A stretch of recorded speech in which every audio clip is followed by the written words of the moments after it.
पुराने समय में एक सेठ नदी किनारे वाले गांव में रहता था।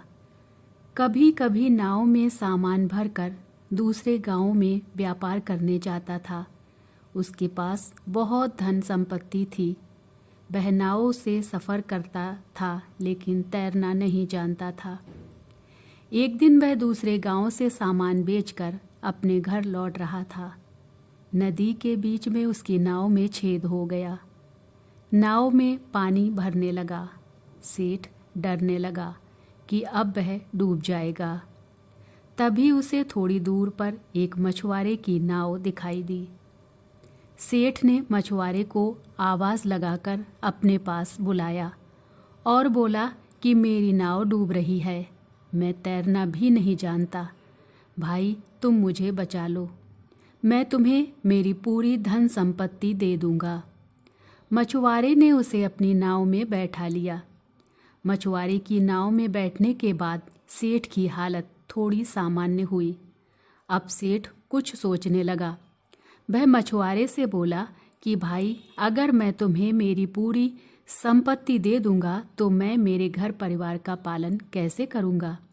मैं तुम्हें पूरी नहीं, आधी संपत्ति दे दूंगा। मछुआरा चुपचाप नाव का चप्पू चला रहा था। सेठ फिर सोचने लगा।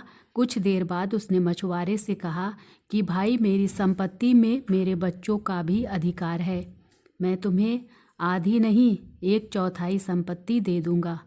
मछुआरा ने कुछ नहीं कहा। कुछ ही देर में नाव किनारे पर पहुंच गई।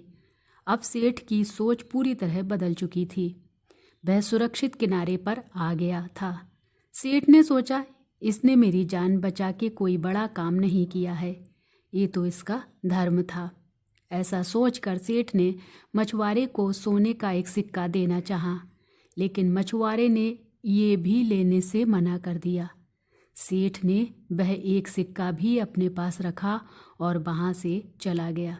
इस कहानी से हमें ये सीख मिलती है कि हमारे मन में अच्छे काम करने के विचार बहुत कम आते हैं, और जब भी कोई ऐसा पुण्य कर्म का विचार आए तो वह काम हमें तुरंत कर देना चाहिए, क्योंकि समय के आगे बढ़ने के साथ साथ हमारे विचार भी बदलने लगते हैं।